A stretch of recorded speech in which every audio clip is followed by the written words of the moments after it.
Good day. What's up, y'all? Happy Tuesday. NFL Week 15 just finished. I hope y'all good. You already finished lunch. Check us out. Be excited. Downboy 718. Spread the word about us. The NFL, the return of Phillip Rivers was something on Sunday. Phillip Rivers went from being on the couch and actually he was coaching football, high school football, and he had the young men out there learning. But in his return on Sunday to the Indianapolis Colts, his former team, uh, he did all right. He did all right. And Phillip Rivers and his team, they led 13-9 for three quarters. The Seahawks won the Seahawks won 18-16. Phillip Rivers lost. However, this was down to the wire action for a guy that just came back in the league, and they only lost by a game-winning field goal. And that game-winning field goal that was kicked by Jason Myers. And that was done after Phillip Rivers. He went 18 for 27, had 120 yards, one interception, one touchdown for a guy that just came back into the league, 40-something years old. Against Sam Darnold, the younger guy, he had 22 for 36, 271 yards. And then Jason Myers kicked that field goal so that they could win, because if they didn't, then the Colts would have won 16-15. Trying to tell you. And so the Seahawks went on to win 18-16 and did what they did. A QBR rating of 73.1. That was for Phillip Rivers. Pretty good guy, man. Rivers came out of retirement like Joe Flacco did. And this is starting to become a trend now, older quarterbacks and people being brought back to the league because some younger players, they aren't really healthy to play and they've gone through some stuff. They need a veteran in the locker room. Okay? Now, Brock Purdy and the 49ers, they took on the Titans on Sunday night. They 49ers, they almost destroyed them, but they won them by 2 touchdowns, 37-24. Brock Purdy went 23 for 30, 295 yards, 3 touchdowns.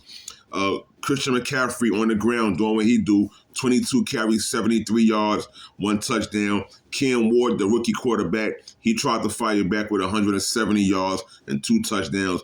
But Tony Pollard, even though, he has a little bit of time in the league from the Cowboys. Remember Tony Pollard, y'all? He had 14 carries, 104 yards, and 1 touchdown. But the 49ers were too much for the Titans, 47-24. Broncos took out the Packers, 34-26. The Packers, they lost Micah Parsons because Micah Parsons got injured in this game. So this is what happened. Bo Nix, he had 302 yards, 4 touchdowns. R.J. Harvey, he was part of that with 19 carries and 65 yards and 1 touchdown. Jordan Love, 276 yards, 1 touchdown and 2 interceptions for Jordan Love. And we're going to say that Brandon Jacobs, he tried what he can do, 12 carries, 73 yards, 1 touchdown. But this Packers team, who relied upon Micah Parsons and also a few other defensive players, were hurt also in secondary. So the Packers, we don't know how they're going to approach the playoffs, but we know that they're not in the best shape that they normally be in. The Vikings took out the Cowboys 34-26. J.J. McCarthy, 15 for 24, 250 yards, 2 touchdowns, 1 interception. Dak Prescott, he tried to gun it out, but he was 23 for 38, 294 yards. No ill touchdowns thrown, but Javonte Williams on the ground with 91 yards and 1 touchdown. And Dallas going to lose that game 34-26. Shout out to the Vikings. Commanders now. The Washington Commanders, they went out there to play against this Giants team, which I thought the Giants were going to do really good. I wanted my New York Giants to win. Jackson Dart and the team, we know that we are going to have the best season since we faced so many injuries and a lot of folks being out. So it was a close game. It went down to the wire to the last few minutes of the fourth quarter where the Commanders, they put down that little stamp to, certify the game. Marcus Mariota, 211 yards. Terry McLaurin, Also, that's 1 touchdown for Marcus Mariota, and Terry McLaurin, 3 receptions, 69 yards, 1 touchdown for McLaurin, the big contract guy that held out a little bit after Washington had a good year last year and wanted to get paid.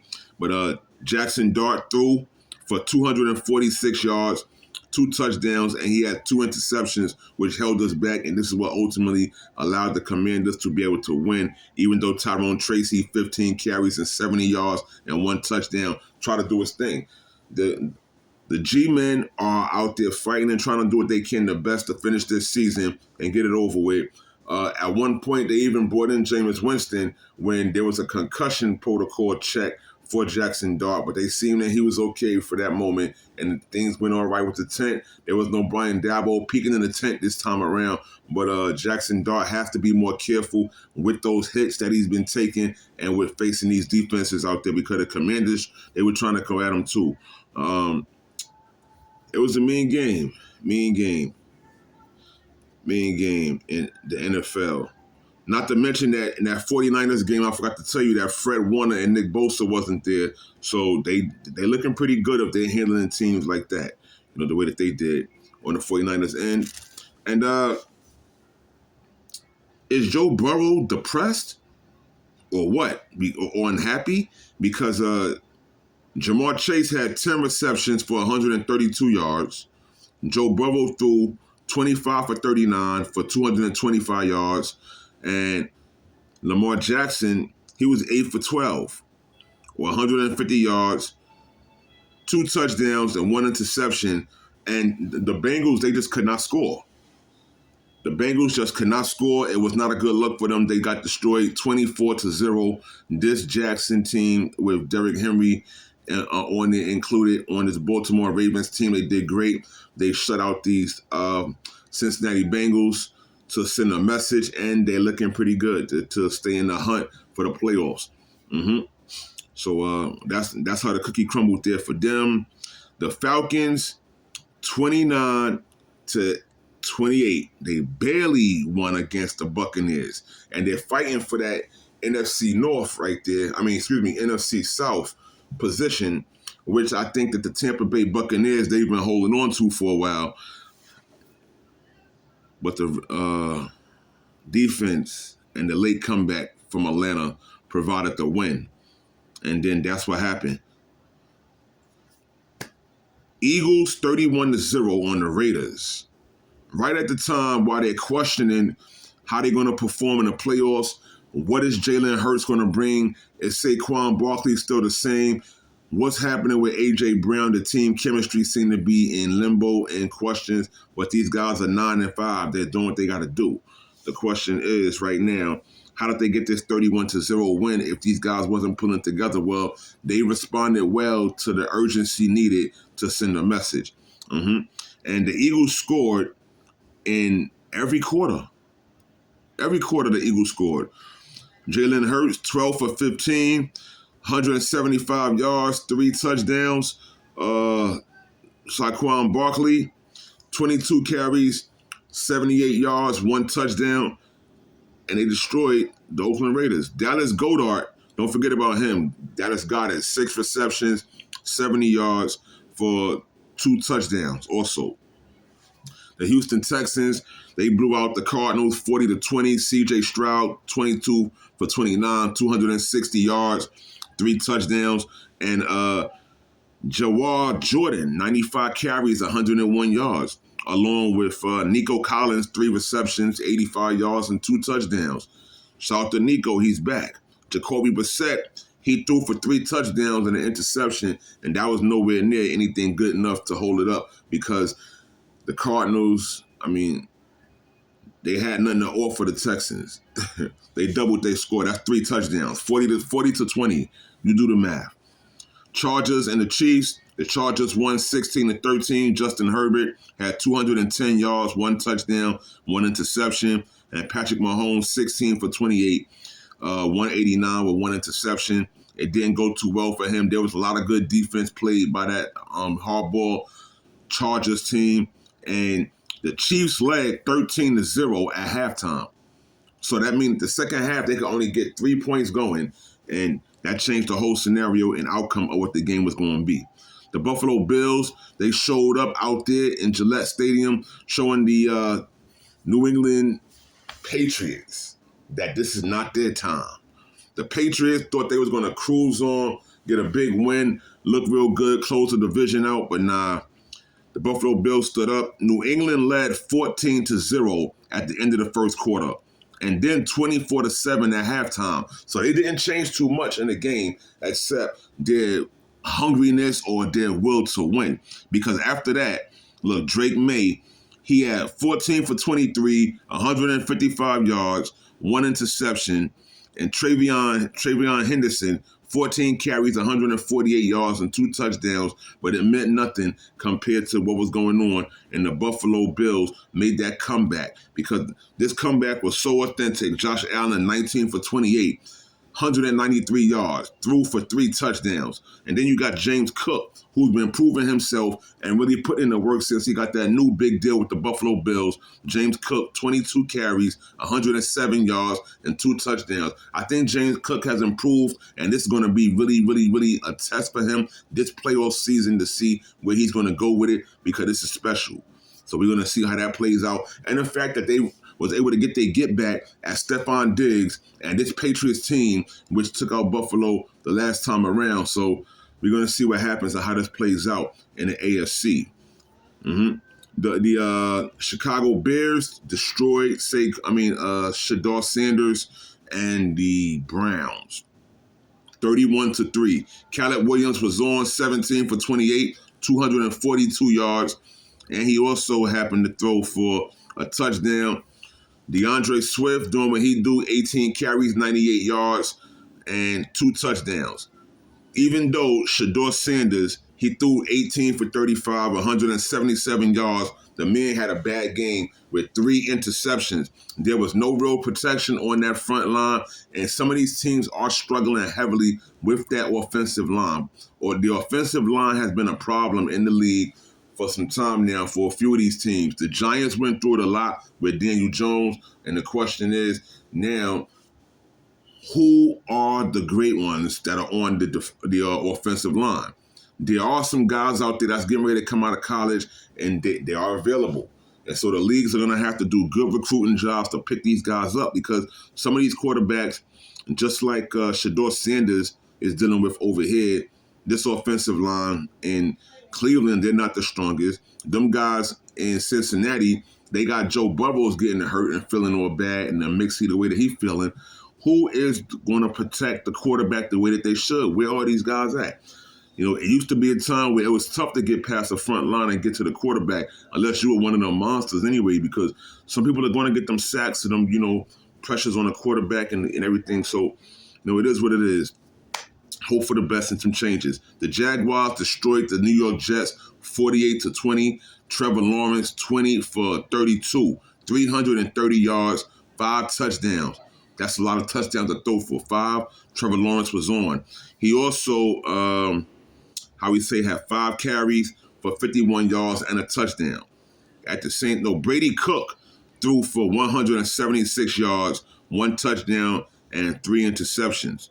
And Travis Etienne Jr., this man did what he do.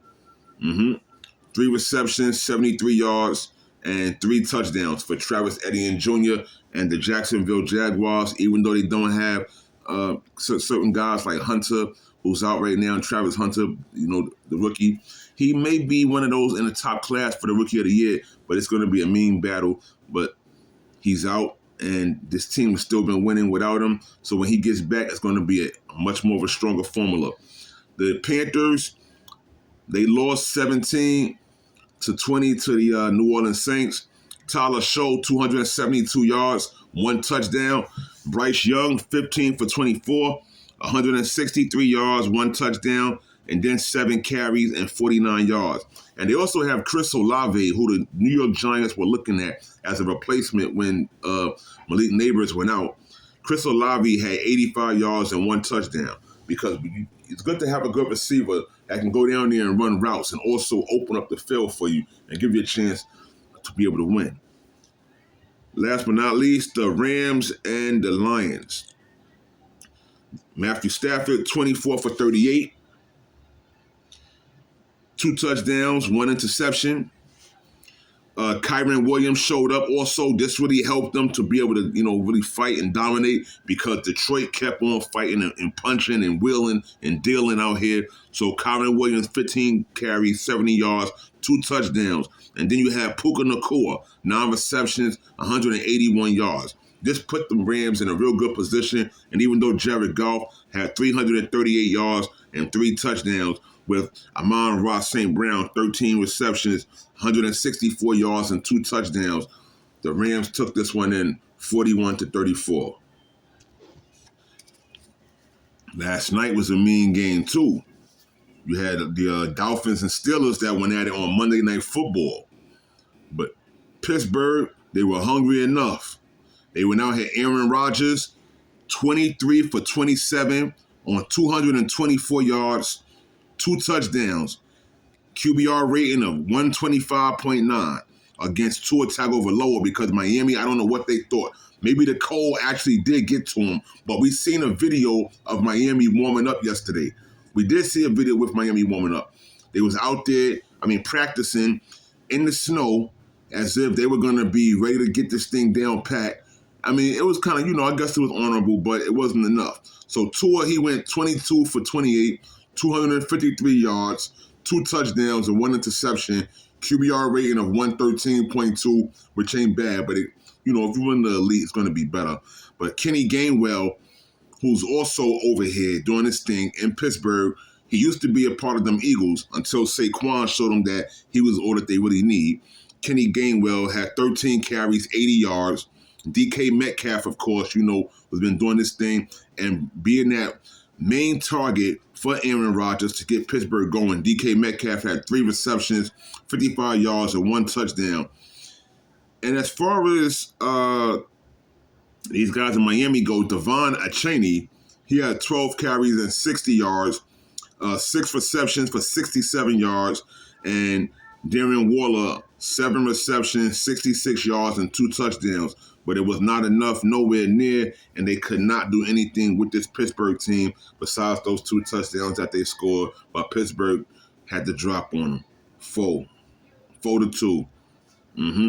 Pittsburgh defense, they was really on it. Both teams, if you look at it, speaking of the offensive line, it was kind of up and down because the Miami, they had 3 sacks, on Aaron Rodgers, and Pittsburgh, they had 4 sacks and an interception, including Patrick Queen, he had 9 tackles. So this Pittsburgh team, they went out there to win last night. They knew the urgency and how important that this game was going to be, and I think it's very special just based on those things alone right there. You had a couple of injuries that happened over the weekend also, I should say or mention. Patrick Mahomes, Micah Parsons, Nick Bosa, type of guys that, they went down and they out. This week 15 was pretty heavy. Look at it that way. And the fact is, their teams, they'll struggle without them, and definitely it may not be the best year for the Kansas City Chiefs. However, with Micah Parsons' issue, Jordan Love and the team, they have to figure a way to be ready and prepared to lock teams down or play real football without Micah Parsons, who became a leader real quickly and started to make his place and be effective on this Green Bay Packers team. So they're going to need him, definitely, without a doubt. A couple of teams that are eliminated from playoff contention already that have nothing else to play for except to finish the season. The New York Giants. Then you have the Atlanta Falcons. You have the Dallas Cowboys, the Minnesota Vikings, and the Cincinnati Bengals. Oh, yes. They're all eliminated out of playoff contention. They should and could rest their star players and their main guys now for the offseason and just play your bench players or your rookies that haven't been getting minutes.